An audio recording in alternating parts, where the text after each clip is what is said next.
IAF chief ने जो बताया उससे ज्यादा हुआ पाकिस्तान को नुकसान। ऑपरेशन सिंदूर में भारत के एक्शन पर विदेशी एक्सपर्ट भी हैरान। पहलगाम हमले के बाद भारतीय सेना ने ऑपरेशन सिंदूर चलाकर पाक के कई आतंकी ठिकानों को नष्ट किया था। भारतीय air chief marshal Amarpreet Singh ने कहा था कि ऑपरेशन सिंदूर के दौरान भारतीय वायुसेना ने 5 पाकिस्तानी विमानों को मार गिराया था, जिसका समर्थन अब विदेशी सैन्य एक्सपर्ट टॉम कूपर ने भी किया है। कूपर ने कहा कि भारत ने 5 से ज्यादा विमानों को मार गिराया था। पहलगाम हमले का बदला लेते हुए भारतीय सेना ने ऑपरेशन सिंदूर चलाकर पाक के कई आतंकी ठिकानों को नष्ट किया था। इसके बाद दोनों देशों में छिड़े संघर्ष में भी पाक को बुरी तरह मुंह की खानी पड़ी थी। इस संघर्ष में पाक को बड़ा नुकसान हुआ था।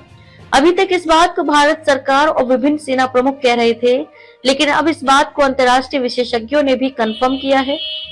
हाल ही में भारतीय air chief marshal Amarpreet Singh ने कहा था कि ऑपरेशन सिंदूर के दौरान भारतीय वायुसेना ने कम से कम 5 पाकिस्तानी वायुसेना के विमानों और एक बड़े एयर डिफेंस सिस्टम को मार गिराया था। अब इसका समर्थन विदेशी सैन्य एक्सपर्ट ने भी किया है। पाकिस्तान के खंडन के बीच ऑस्ट्रिया स्थित प्रसिद्ध हवाई युद्ध विशेषज्ञ टॉम कूपर ने कहा है कि वायुसेना प्रमुख ने जो कहा है वह सच है और उन्होंने S-400 से 300 किलोमीटर की दूरी से दुश्मन के विमान को गिराने के बयान का भी समर्थन किया है। कूपर ने भारतीय मारक क्षमता पर ANI को दिए अपने साक्षात्कार में कहा, हमने न केवल 5 बल्कि उससे भी ज्यादा पाकिस्तानी विमानों को मार गिराए जाने के सबूत देखे हैं। हमने जमीन पर और भी ज्यादा पाकिस्तानी विमानों के नष्ट होने के सबूत भी देखे हैं।